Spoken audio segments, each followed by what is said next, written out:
money, and then they send it back out to their community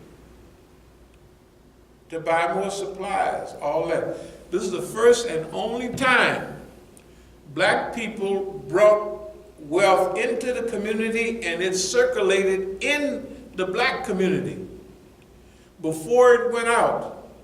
Maybe it circulated 5 or 6 or 7, 8 times. Some communities, the money circulated 11 times before it go out. Ours circulated at least 7, 8 times. Circulated. The car man got some money, the other guy, one of the Negroes was selling Cadillacs, so you know he was getting money. He moved up to Rolls Royces after a while. Yeah, he imported Rolls Royces from over there and Benzes from Germany, and he started having money. So he started getting his money, and then he started bringing in other money. You see? Other people had shops and businesses, and they brought money in the community, and then it circulated. Okay, now, then why is all of this stuff happening here with us? I want you to imagine Oakland now. Why is all of this happening in Oakland? Why is this happening in Oakland? This is happening in Oakland because the system fears another East Oakland Enterprises. I want to remind you, 20 years ago, all the focus on Islam was in East Oakland. We had acquired a school, functioning school, just like here. We acquired property. Property was going to be for homeless. The property sat there for 10 years without us doing anything with it. But we bought it. We bought it cheap, but nobody wanted to be in East Oakland. And that price shot straight up after a while, just like all other property. So East Oakland was the focus of Islam.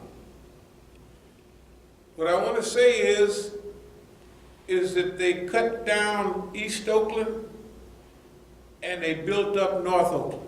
It was a shift. It was a shift because the people who run the system knows how it works. The Arabs were in North Oakland, just starting little stuff. So what they did was they shut us down in East Oakland. If you go to East Oakland the last 5 years, Mukhtar has been sitting in the Masjid on Friday only. He don't have no programs. None at all.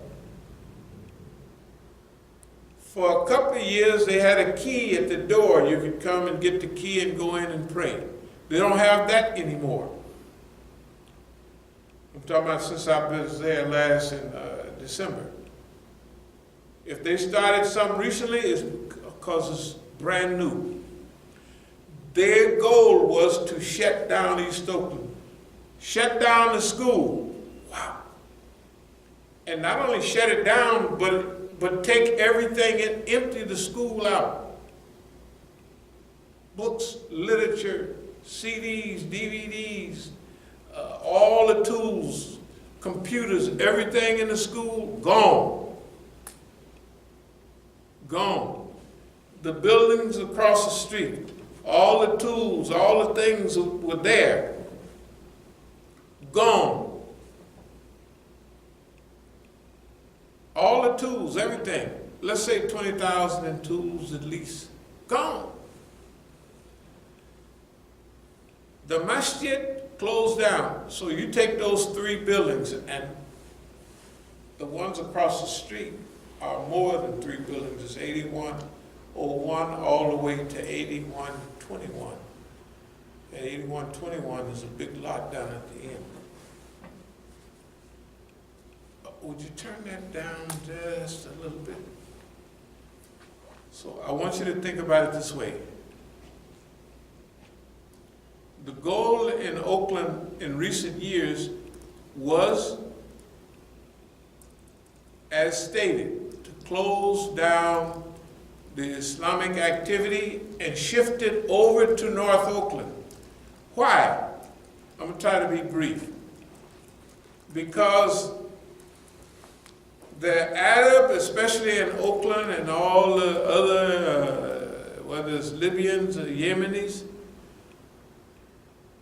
I would say half of them sell wine, beer, and what have you in their stores.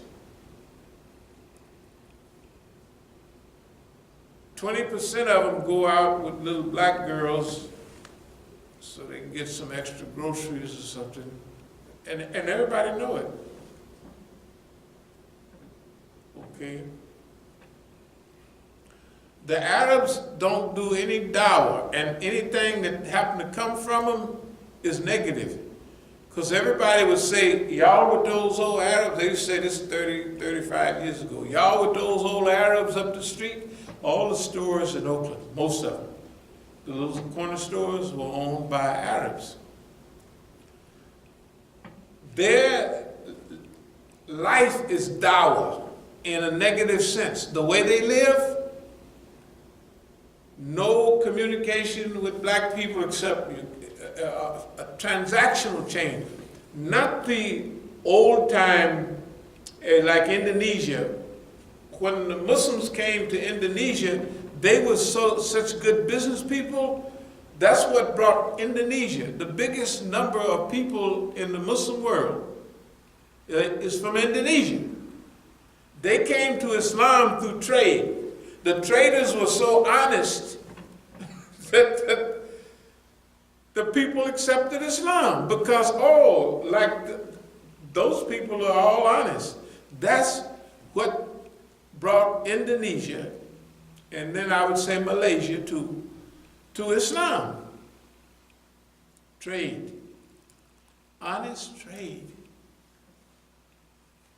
Those guys, I'm going to try to be brief, those guys will not bring anybody to Islam through behavior. Their behavior is negative and bad. And it's clear they don't particularly like black people anyway. They just there for the business. Their daughters don't marry no Negroes. They don't have none of that.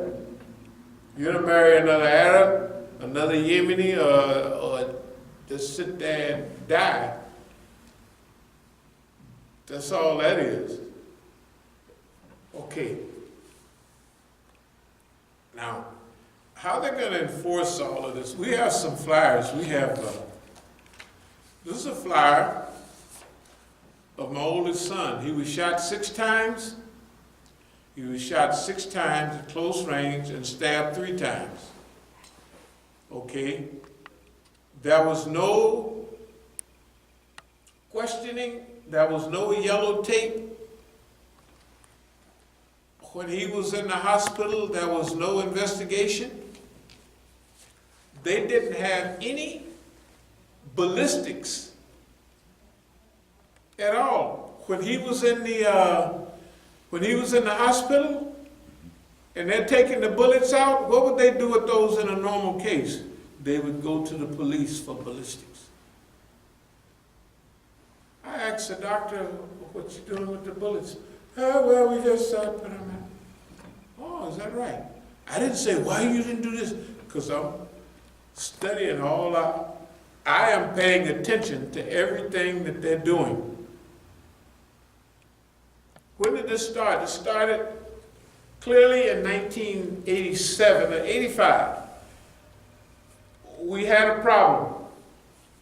All of our groups were infiltrated, sabotaged, and diverted. Every group we had. I didn't see any real revolutionary Muslim group at that time. They sabotaged, they infiltrated, they diverted all our groups. So we had to think up, well, what are we gonna do? We made a decision back in 68. It was way ahead of time. I'm telling you, now you gotta remember the people all know this. You can ask anybody, this is public knowledge. Was there economic enterprise zone in Oakland? There's an economic enterprise zone. Was people getting money? Yeah, all niggas getting big money. Big Hank's administration, that's what they call it, my administration, because they used to call me the mayor of Oakland. That's what they did. They said I hired more people than the city did, which is technically true. But it wasn't just crime. Record stores, music activities, entertainment, all that. We did the whole show. That's why you look in the newspaper and one of the things that says, Clarence Reeves, talent agent. I'm standing there with the Jew, Bob Hoffman. The clowns say, Bob Hoffman had some secret. I said, well, one thing about it, I didn't know about it. I said, our only relationship was clothes. And he saw me with one of his suits and I put mink on it and everything. He said, hey, can you come take, he's benefiting off me. Because he made me the regular suit. That's what he did. He made me just regular suits, sharp. And then I would tell him how to make it. I said, man, here's what I want you to do.